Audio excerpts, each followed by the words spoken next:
ومن سيئات أعمالنا من يهد الله فلا مضل له ومن يضلل فلا هادي له وأشهد أن لا إله إلا الله وحده لا شريك له وأشهد أن محمدا عبده ورسوله أرسله بالهدى ودين الحق ليظهره على الدين كله ولو كره المشركون. اللهم صل على محمد وعلى آل محمد كما صليت على إبراهيم وعلى آل إبراهيم إنك حميد مجيد. اللهم بارك على محمد وعلى آل محمد كما باركت على إبراهيم وعلى آل إبراهيم إنك حميد مجيد. أما بعد فإن خير الحديث كتاب الله وخير الهدي هدي محمد صلى الله عليه وسلم وشر الأمور محدثاتها وكل محدثة بدعة وكل بدعة ضلالة وكل ضلالة في النار. يا أيها الذين آمنوا اتقوا الله حق تقاته ولا تموتن إلا وأنتم مسلمون. أعوذ بالله من الشيطان الرجيم. بسم الله الرحمن الرحيم. يا أيها الذين آمنوا أنفقوا من طيبات ما كسبتم ومما أخرجنا لكم من الأرض ولا تيمموا الخبيث منه تنفقون ولستم بآخذيه إلا أن تغمضوا فيه واعلموا أن الله غني حميد. الشيطان يعدكم الفقر ويأمركم بالفحشاء والله يعدكم مغفرة منه وفضلا والله واسع عليم. സ്നേഹം നിറഞ്ഞ സഹോദരങ്ങളെ, സത്യവിശ്വാസികളെ, ജീവിതം അല്ലാഹു നമുക്ക് നൽകിയ ഔദാര്യമാണ്. ഈ ജീവിതത്തെ അല്ലാഹു ഇഷ്ടപ്പെടുന്ന രൂപത്തിൽ അവന്റെ വിധിവിലക്കുകൾ കഴിവിന്റെ പരമാവധി സൂക്ഷിച്ചുകൊണ്ട് ജീവിക്കണമെന്ന് എന്നോടും നിങ്ങളോടും ഉണർത്തുന്നു, വസിയ്യത്ത് ചെയ്യുന്നു. അല്ലാഹു സുബ്ഹാനഹു തആല നമുക്ക് ഓരോരുത്തർക്കും അതിനുള്ള തൗഫീക്ക് പ്രദാനം ചെയ്യുമാറാവും. നിഷിദ്ധമായിട്ടുള്ള കുറച്ച് കാര്യങ്ങൾ നമ്മുടെ ജീവിതത്തിലുണ്ട്. എന്നാൽ ഒരുപാട് കാര്യങ്ങൾ അല്ലാഹു നമുക്ക് ആസ്വദിക്കാൻ വേണ്ടി, അനുഭവിക്കാൻ വേണ്ടി അനുവദിച്ചിട്ടുണ്ട്, അല്ലെങ്കിൽ ഹലാലാക്കിയിട്ടുണ്ട്. ഹലാലും ഹറാമും അല്ലാഹു വ്യക്തമാക്കിയ കാര്യങ്ങളാണ്. അത് സൂക്ഷിച്ച് ജീവിക്കുക എന്നുള്ളത് ഓരോ വിശ്വാസിയുടെയും ജീവിതത്തിൽ അനിവാര്യമായും പുലർത്തേണ്ട കാര്യമാണ്. എന്തെല്ലാം കാര്യങ്ങൾ അല്ലാഹു നമുക്ക് നിഷിദ്ധമാക്കിയിട്ടുണ്ടോ അത് ഉപേക്ഷിക്കുക എന്നുള്ളതാണ് സഹോദരങ്ങളെ ജീവിതത്തിൽ നന്മ വരാനുള്ള, സൗഭാഗ്യം കൈവരിക്കാനുള്ള, മനസ്സമാധാനം നിലനിർത്താനുള്ള വഴി. അല്ലാഹു എന്തെല്ലാം നമുക്ക് അനുവദിച്ചിട്ടുണ്ടോ അത് പരമാവധി ജീവിതത്തിൽ പുലർത്താൻ ശ്രദ്ധിക്കുക എന്നുള്ളതും ജീവിതത്തിന്റെ ആസ്വാദനത്തിന്റെയും സമാധാനത്തിന്റെയും ഭാഗമാണ്. റസൂൽ സല്ലല്ലാഹു അലൈഹി വസല്ലം വളരെ കൃത്യമായി ഈ ഒരു സന്ദേശം നമ്മെ പഠിപ്പിക്കുന്നുണ്ട്. നുഅ്മാൻ ഇബ്നു ബഷീർ റളിയല്ലാഹു അൻഹു ഖാൽ سمعت رسول الله صلى الله عليه وسلم يقول إن الحلال بين وإن الحرام بين وبينهما متشابهات لا يعلمهن كثير من الناس فمن اتقى الشبهات استبرأ لدينه وعرضه ومن وقع في الشبهات وقع في الحرام كالراعي يرعى حول الحمى يوشك أن يرتع فيه ألا وإن لكل ملك حما ألا وإن حمى الله محارمه ألا وإن في الجسد مضغة إذا صلحت صلح الجسد كله وإذا فسدت فسد الجسد كله ألا وهي القلب. അല്പം സുദീർഘമായിട്ടുള്ള ഒരു ഹദീസാണിത്. എന്നാൽ ഈ ഹദീസിൽ കൂടി സഹോദരങ്ങളെ വളരെ പ്രധാനമായ ചില തത്വങ്ങൾ നമ്മെ റസൂൽ സല്ലല്ലാഹു അലൈഹി വസല്ലം പഠിപ്പിക്കുകയാണ്. ഹലാലായ കാര്യങ്ങൾ വ്യക്തമാണ്, ഹറാമായ കാര്യങ്ങളും വളരെ വ്യക്തമാണ്. അറിവുള്ള ആളുകൾക്ക് കൃത്യമായിട്ട് ധാരണയുള്ള സംഗതിയാണ്. ഇപ്പൊ പലിശ ഹറാമാണ്, വ്യഭിചാരം ഹറാമാണ്, ഒരാളെ കൊല്ലുക എന്നുള്ളത് ഹറാമാണ്. അപ്പൊ ഹറാമായിട്ടുള്ള കാര്യങ്ങൾ, ഇപ്പൊ പന്നിമാംസം ഹറാമാണ്, ലോട്ടറി ഹറാമാണ്, മദ്യം ഹറാമാണ്.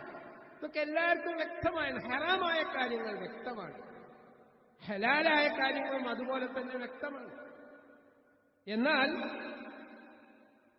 ഇതിന് രണ്ടിനും ഇടയിലുള്ള ചില ഹറാമുകളുണ്ട്, മുത്തശാബിഹാത്തുകളുണ്ട്, സംശയം ജനിപ്പിക്കുന്ന കാര്യങ്ങൾ. അത് ശരിയാണോ തെറ്റാണോ എന്നുള്ള വിഷയത്തിൽ നമ്മൾ സംശയത്തിലാണ്. വബൈനഹുമാ മുതശാബിഹാത്ത് ലാ യഅലമുഹുന്ന കസീറു മിനന്നാസ്. അധിക ആളുകൾക്കും അതിനെ സംബന്ധിച്ച് ധാരണയില്ല. അപ്പൊ അത്തരം വിഷയങ്ങളിൽ അല്ലാഹുവിന്റെ റസൂൽ പറയുന്നത് ഫമനിത്തഖാ, ആരെങ്കിലും അത് സൂക്ഷിച്ചാൽ അശുബഹാത്ത്. എന്തിനെയാണ് സഹോദരങ്ങളെ നമ്മൾ സൂക്ഷിക്കേണ്ടത്? സംശയം ജനിപ്പിക്കുന്ന കാര്യങ്ങൾ ആരെങ്കിലും സൂക്ഷിച്ചാൽ യഥാർത്ഥത്തിൽ ആ വ്യക്തി അയാളുടെ ദീനിനെയും അഭിമാനത്തെയും സംരക്ഷിച്ചു. നമ്മുടെ ദീനിന്റെ സംരക്ഷണത്തിന്റെ ഭാഗമാണ് സംശയമുള്ള കാര്യങ്ങൾ ഉപേക്ഷിക്കുക എന്നുള്ളത്.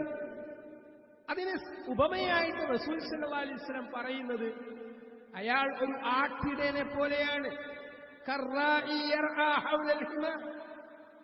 ആ ആട്ടിടയൻ നിരോധിത മേഖലയ്ക്ക് ചുറ്റും അവന്റെ ആടുമായിട്ട് മേഞ്ഞുകൊണ്ടിരിക്കുന്നു.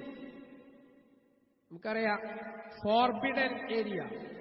ഈ ഭാഗത്തേക്ക് കന്നുകാലികളെ അടുപ്പിക്കാൻ പാടില്ല, അവിടെ മേയരുത്. അവിടെ ഒരു നിരോധിത മേഖലയാണ്.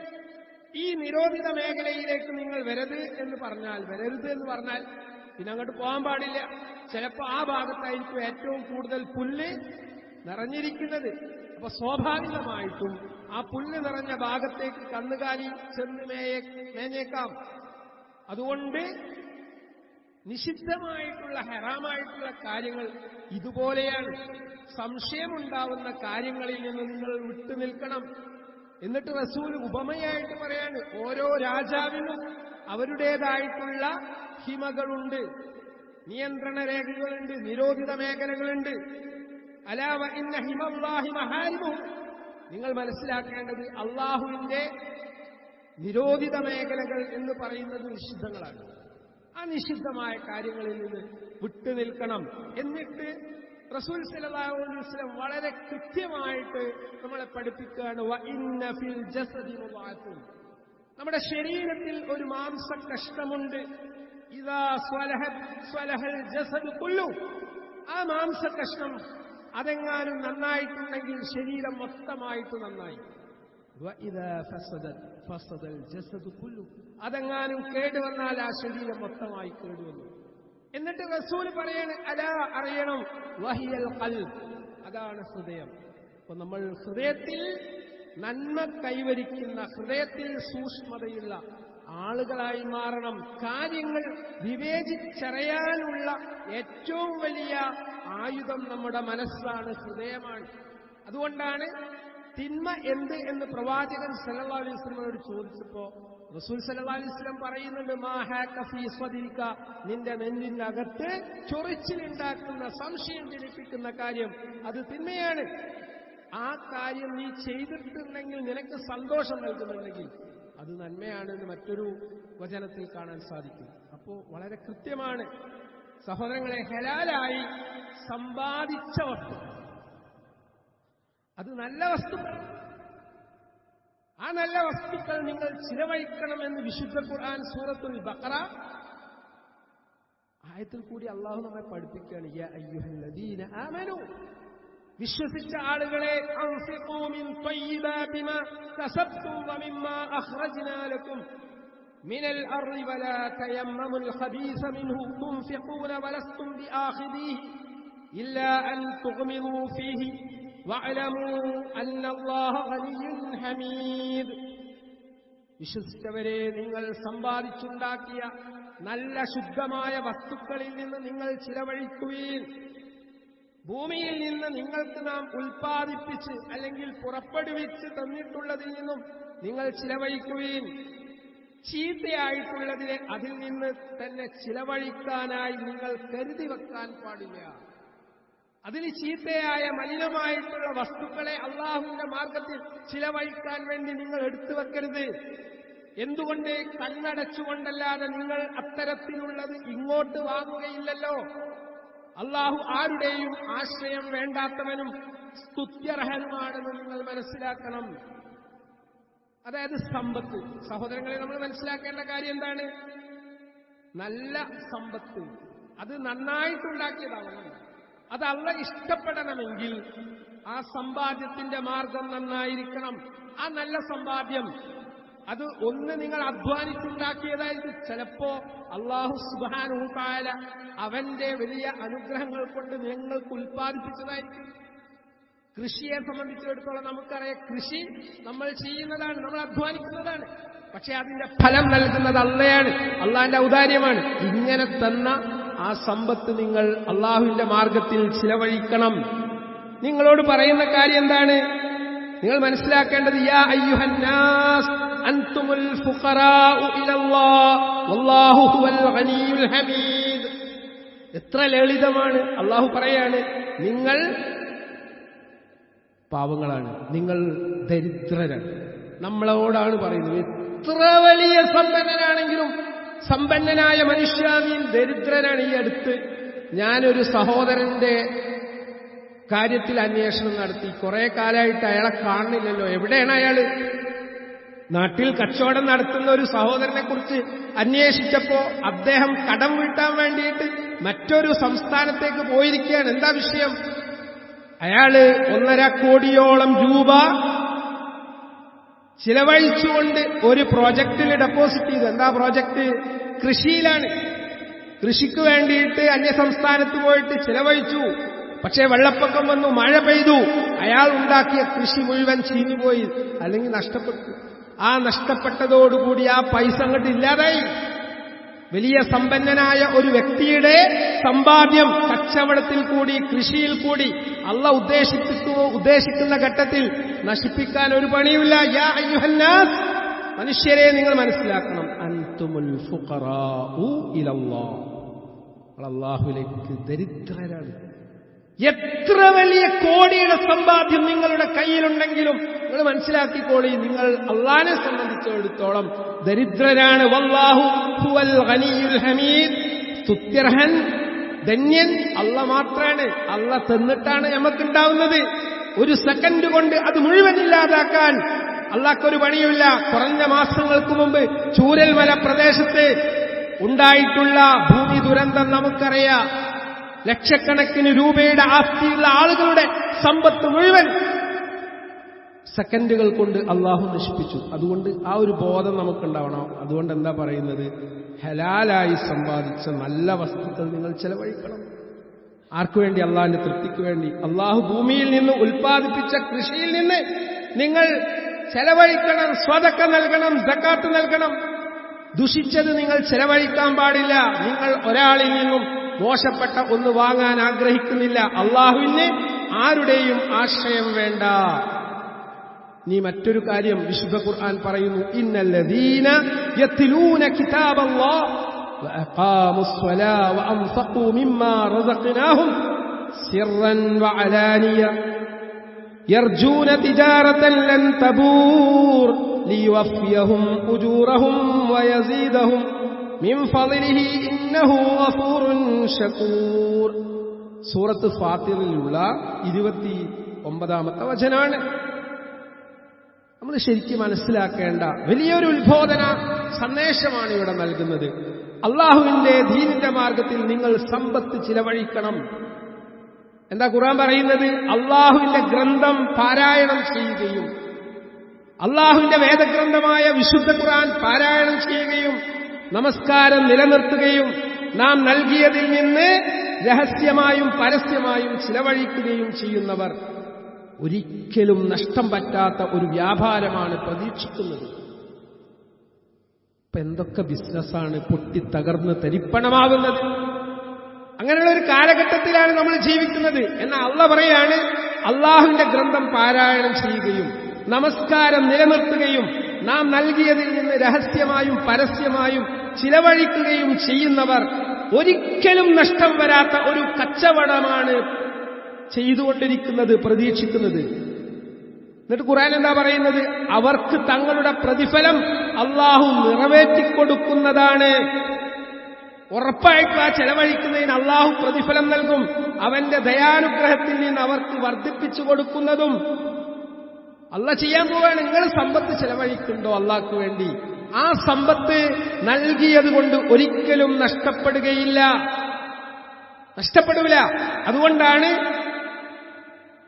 അല്ലാഹു സുബ്ഹാനഹു വ തആല പറയുന്നത്, വആതി ദൽ ഖുർബ ഹഖ്ഖഹു വൽ മിസ്കീൻ വബിനസ് സബീൽ വലാ തുബസ്സിർ തബ്സീറാ ഇന്നൽ മുബസ്സിരീന കാനൂ ഇഖ്വാനശ് ശയാത്തീൻ വകാന അശ്ശൈത്വാനു ലിറബ്ബിഹി കഫൂറാ. ഓരോ ആയത്തും, വിശുദ്ധ ഖുർആനിന്റെ ഓരോ ആയത്തും സംസാരിക്കുന്നത് നമ്മുടെ ഹൃദയത്തോടാണ്. വആതി ദൽ ഖുർബ ഹഖ്ഖഹു വൽ മിസ്കീന വബിനസ് സബീൽ. നിങ്ങൾ കുടുംബമുള്ളവനും അഗതിക്കും വഴിയാത്രക്കാരനും അവരുടെ അവകാശം നൽകണം. സമ്പത്ത് നിങ്ങളുടേതൊറ്റക്കല്ല. ഏക്കറക്കണക്കിന് ഭൂമിയുടെ കൃഷി, ബാങ്ക് ബാലൻസ് നിങ്ങൾക്കുണ്ടെങ്കിലും ശരി, അത് നിങ്ങളുടേതൊറ്റക്കല്ല. കുടുംബ ബന്ധമുള്ളവനും അഗതിക്കും വഴിയാത്രക്കാരനും അവരുടെ അവകാശം നിങ്ങൾ കൊടുക്കണം. സമ്പത്ത് നിങ്ങൾ ദുർവ്യയം ചെയ്യരുത്, സ്പെൻഡ് ത്രിഫ്റ്റ് ആവരുത്. ഇല്ലാത്ത ആക്കുന്ന ഒരവസ്ഥയിലേക്ക് സമ്പത്ത് ധാരാളമായിട്ട് നിങ്ങൾ ചെലവഴിക്കരുത്. ദുർവ്യയം ചെയ്യുന്ന ആളുകൾ, ധാരാളമായിട്ട് ദൂർത്തടിക്കുന്ന ആളുകൾ, വിശുദ്ധ ഖുർആൻ പറയാണ്, പിശാചുക്കളുടെ സഹോദരന്മാരാകുന്നു. എന്താ പറഞ്ഞത്?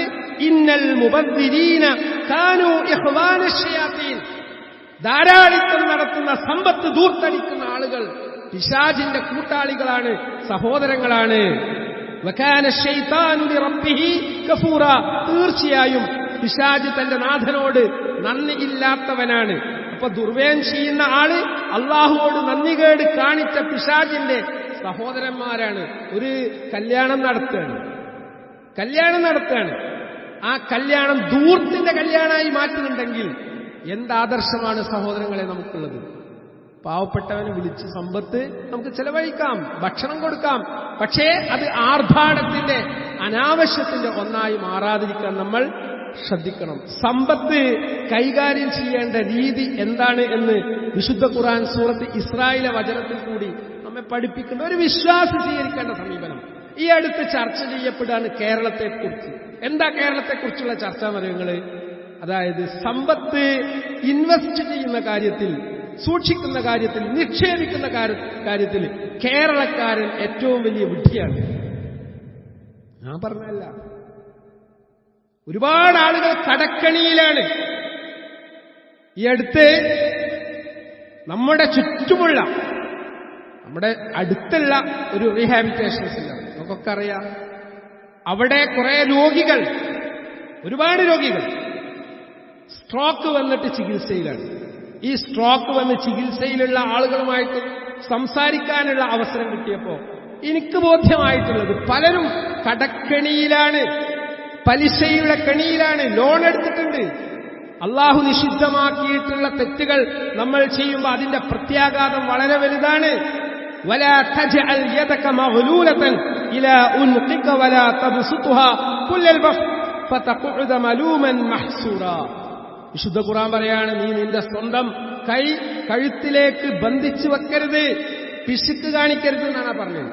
അതായത് ഇങ്ങനെ കൈ ബന്ധിച്ചു വെക്കരുത്, ഞാൻ ഒരാൾക്കും 5 പൈസ കൊടുക്കൂല, അത് എന്റെ മുതലാണ് എന്ന് പറഞ്ഞു വെക്കരുത്. രണ്ടാമത് എന്താണ് പറഞ്ഞത്? അത് മുഴുവനായി തുറന്നിടുകയും ചെയ്യരുത്, അമിത ചെലവ് പാടില്ല. അങ്ങനെ ചെയ്തിട്ടുണ്ടെങ്കിൽ നീ ആക്ഷേപിക്കപ്പെടും, വ്യാകുലപ്പെടും. അങ്ങനെയുള്ള ഒരു ജീവിതം നീ നയിക്കേണ്ടി വരും. അപ്പോൾ ഒരു വിശ്വാസി സ്വീകരിക്കേണ്ട സമീപനം, പിശുക്കാൻ പാടില്ല, ധാരാളിക്കാൻ പാടില്ല. രണ്ടിനും ഇടയിലുള്ള സാമ്പത്തിക അച്ചടക്കം സ്വീകരിക്കാൻ വിശ്വാസി ബാധ്യസ്ഥനാണ്. ഇത് നമ്മൾ നിർവഹിക്കുന്നുണ്ടോ? ഈ നിർവഹിക്കാത്തത് കൊണ്ടാണ് ഇന്ന് ഒരുപാട് സാമ്പത്തികമായ ക്ലേശങ്ങൾ നമ്മുടെ സമൂഹം അനുഭവിക്കുന്നത്.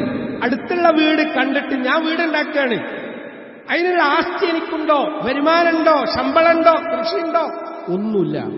നമ്മള് ധാരാളിത്തത്തിന്റെ ആളുകളായി മാറുന്നു, എന്നിട്ട് കടക്കണിയിൽപ്പെടുന്നു, അവസാനം ആത്മഹത്യയെ സംബന്ധിച്ച് ചിന്തിക്കുന്നു. സഹോദരന്മാരെ, സാമ്പത്തിക മേഖലയിൽ ജാഗ്രത പുലർത്താൻ നമ്മൾക്ക് സാധിക്കേണ്ടതുണ്ട്. നമ്മൾ നമ്മുടെ സമ്പത്ത് പാവങ്ങൾക്ക് വേണ്ടി ചിലവഴിക്കേണ്ടതുണ്ട്, അവരുടെ അവകാശം വീട്ടേണ്ടതുണ്ട്. അത് നമ്മൾ ശ്രദ്ധിച്ചിട്ടുണ്ടെങ്കിൽ ഒരുപാട് ഖൈറുകൾ അതിലുണ്ടാകും. അള്ളാഹു അതിനുള്ള തൗഫീക്ക് നമുക്ക് ഓരോരുത്തർക്കും പ്രദാനം ചെയ്യുമാറാവട്ടെ. ഒരിക്കൽ റസൂൽ സല്ലല്ലാഹു അലൈഹി വസല്ലം ചോദിച്ചു, അയ്യുക്കും മാലു മാരിസിഹി അഹബ്ബു ഇലൈഹി മിൻ മാലിഹി?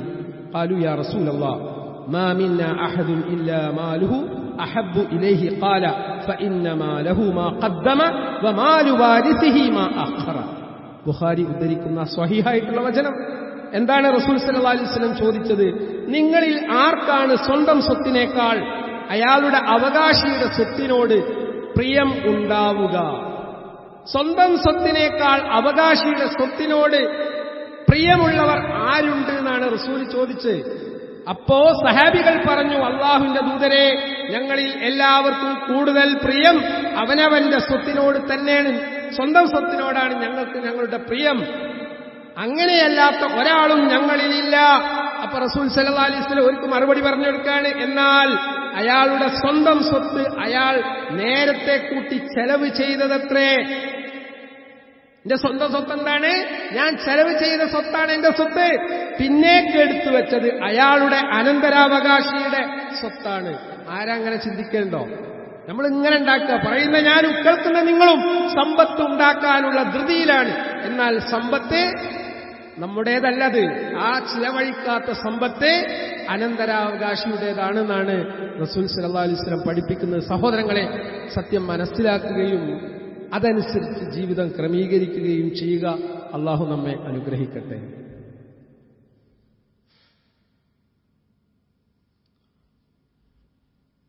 അൽഹംദുലില്ലാഹി റബ്ബിൽ ആലമീൻ വസ്സലാത്തു വസ്സലാമു അലാ റസൂലില്ലാഹി വഅലാ ആലിഹി വഅസ്ഹാബിഹി അജ്മഈൻ. യാ അയ്യുഹല്ലദീന ആമനു തഖുല്ലാഹ ഹഖ്ക തുഖാതി വലാ തമൂതുന്ന ഇല്ലാ വഅൻതും മുസ്ലിമൂൻ. സ്നേഹം നിറഞ്ഞ സത്യവിശ്വാസികളെ, ജീവിതത്തിന്റെ എല്ലാ മേഖലയിലും അള്ളാഹുവെ പരമാവധി സൂക്ഷിച്ച് ജീവിക്കണം എന്ന് സ്വന്തത്തോടും നിങ്ങളോടും ഉണർത്തുകയാണ്. ഇത്തഖുന്നാർ വലൗ ബിശിഖ്ഖി തംരി. മുത്തഫഖുൻ അലൈഹി. റസൂൽ സല്ലല്ലാഹു അലൈഹി വസല്ലം ഉണർത്തുകയാണ്, ഒരു കാരക്ക ചീളുകൊണ്ടെങ്കിലും നിങ്ങൾ നരകത്തിന്റെ ശിക്ഷയെ സൂക്ഷിക്കുക. എന്താണ് പറഞ്ഞത്? വളരെ ഭയാനകമായ ശിക്ഷ വരാനിരിക്കും. അന്നാറു ഹഖ്ഖുൻ വൽ ജന്നതു ഹഖ്. സ്വർഗം സത്യമാണ്, നരകം സത്യമാണ്. അത് അല്ലാഹ് റെഡിമെയ്ഡാക്കി ഉണ്ടാക്കി വെച്ചിട്ടുണ്ട്, അതവിടെ ഉണ്ട്. അതുകൊണ്ട് ഇത്തഖുന്നാർ, സഹോദരങ്ങളെ, നാം സൂക്ഷിക്കണം, നരകത്തെ സൂക്ഷിക്കണം. വലൗ ബിശിഖ്ഖി തംരി, ഒരു കാരക്ക ചീളുകൊണ്ടെങ്കിലും. അത്രമാത്രം പ്രാധാന്യമുള്ള ഒന്നാണ് ദാനധർമ്മം.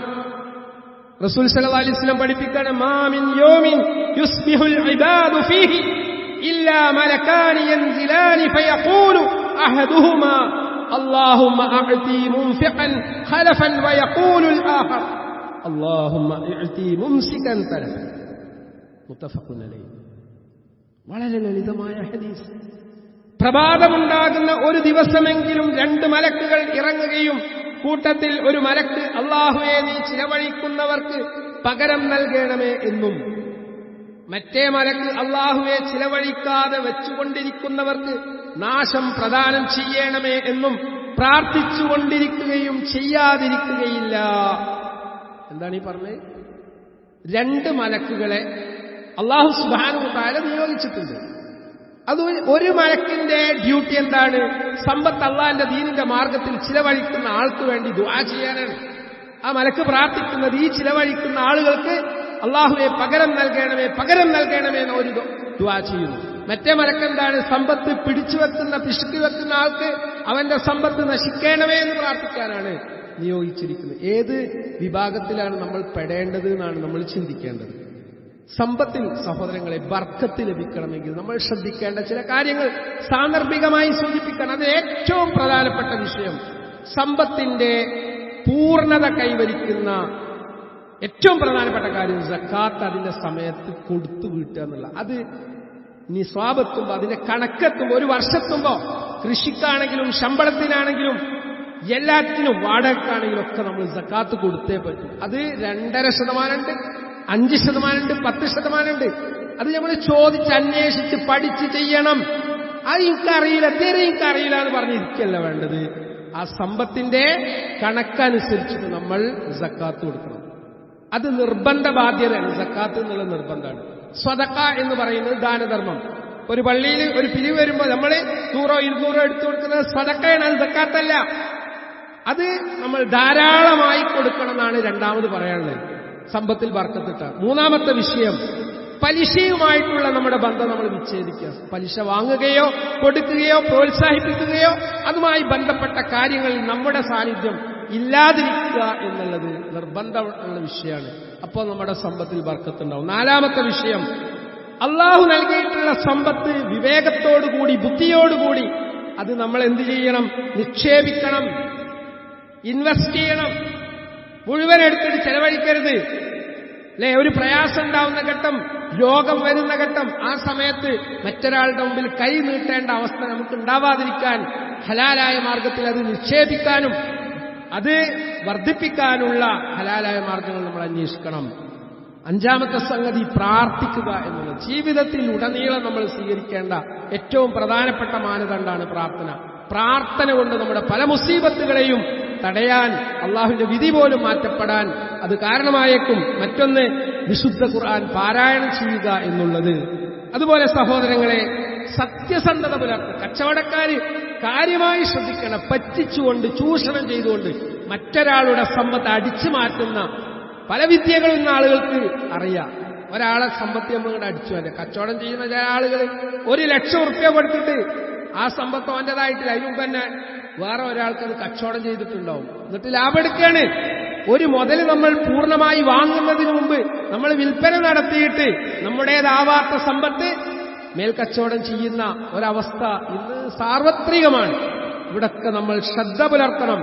അതുപോലെ തന്നെ സമ്പത്തുള്ള ആളുകൾ, കടം നൽകേണ്ട ആളുകൾ കടം കൊടുക്കണം, പ്രയാസപ്പെടുന്ന ആളുകൾക്ക്. എന്നാൽ കടം വാങ്ങുന്ന ആളുകൾ ശ്രദ്ധിക്കേണ്ട വിഷയം, അവധി പറഞ്ഞിട്ടുണ്ടെങ്കിൽ കറക്റ്റ് സമയത്ത് അത് തിരിച്ചു കൊടുക്കാൻ നമ്മൾ ശ്രദ്ധിക്കേണ്ടതുണ്ട്.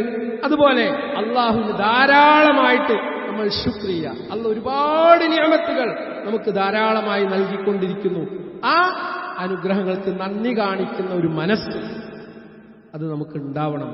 അതുണ്ടെങ്കിൽ അള്ളാഹു നമുക്ക് ബർക്കത്ത് നൽകും. അള്ളാഹു സുബ്ഹാനഹു വ തആല ഇത്തരത്തിലുള്ള ഉപദേശങ്ങൾ കേട്ട് നമ്മുടെ ജീവിതത്തിൽ മാറ്റങ്ങൾ കൊണ്ടുവരാനുള്ള മഹാഭാഗ്യം പ്രദാനം ചെയ്യുവാറാവട്ടെ. നമ്മിൽ നിന്ന് സംഭവിച്ചിരിക്കുന്ന അബദ്ധങ്ങൾ, പോരായ്മകൾ, തെറ്റുകൾ അള്ളാഹു നമുക്കെല്ലാവർക്കും പുറത്തു തരട്ടെ. അല്ലാഹുമ്മ ഗ്ഫിർ ലിൽ മുഅ്മിനീന വൽ മുഅ്മിനാത്ത് വൽ മുസ്ലിമീന വൽ മുസ്ലിമാത്ത് അൽ അഹ്യാഅ മിൻഹും വൽ അംവാത്ത് ഇന്നക മുജീബുദ് ദഅവാതി യാ ഖാദിയൽ ഹജാത്ത് തവഫനാ മുസ്ലിമൻ വഅൽഹിഖ്നാ ബിസ്സാലിഹീൻ. اللهم أجرنا من النار، اللهم أجرنا من النار، اللهم أجرنا من النار. ربنا ظلمنا أنفسنا وإن لم تغفر لنا وترحمنا لنكونن من الخاسرين. ربنا تقبل منا إنك أنت السميع العليم وتب علينا إنك أنت التواب الرحيم. وصلى الله على محمد وعلى آله وأصحابه أجمعين.